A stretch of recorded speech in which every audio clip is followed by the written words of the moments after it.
agree on. The health of our children is the most important thing. Tonight we meet some incredible young people who've overcome and others who are still fighting dramatic medical conditions. We'll also share some tips to help keep our kids healthy.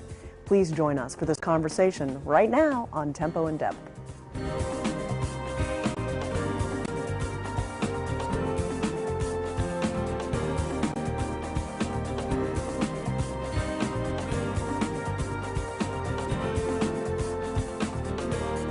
Support for Tempo in Depth is provided by the members of PBS 39 and by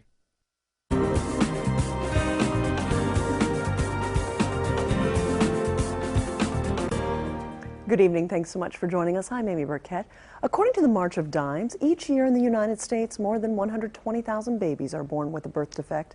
They're the leading cause of infant deaths, and currently, about 70% of the causes of birth defects are unknown.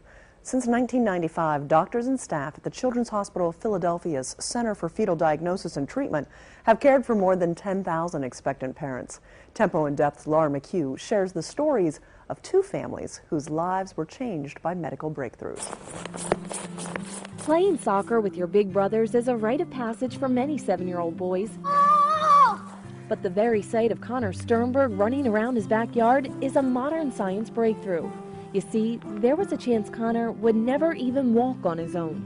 You know, all you ever wish for is a healthy baby, and to hear that your baby's not healthy is just devastating. Around 20 weeks into her pregnancy, Peggy and Frank got the news. Their son Connor had spina bifida. Considered the most common birth defect of the central nervous system, spina bifida affects about 1,500 babies born each year in the United States. It was a trying time because we really didn't know what to do, and the first thing that some relatives and even doctors and nurses were suggesting was not to have this baby. Even though spina bifida can lead to fluid on the brain and paralysis of the legs and feet, Frank and Peggy say terminating the pregnancy wasn't an option. Instead, they sought out the experts at the Children's Hospital of Philadelphia, where doctors operated on Connor in utero. Now that he's 7 years old, you can barely even tell Connor has spina bifida.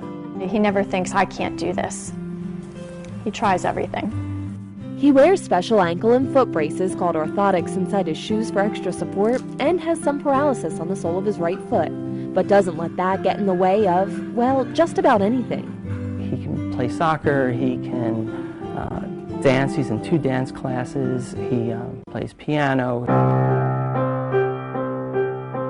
He's done very well in school, and he's really an inspiration to us and to everybody who meets him. Soon after Connor's surgery, Surgeon-in-Chief Dr. Scott Adzik and his team began a 7-year randomized trial comparing children who had prenatal surgery and those who got surgery after birth. And we learned recently that babies who underwent fetal surgery did better in virtually every way neurologically. Dr. Adzik says they had better leg function, better ability to walk independently by 2.5 years old, and fewer incidents of fluid on the brain. All proving, he says, that fetal surgery really works. And it offers new hope for the treatment of spina bifida diagnosed before birth. So it is a breakthrough. The Children's Hospital now offers this fetal surgery as a standard of care, the latest breakthrough from its Center for Fetal Diagnosis and Treatment. Under the direction of Dr. Adzik, expectant mothers can get both an early diagnosis and immediate care for their sick newborns.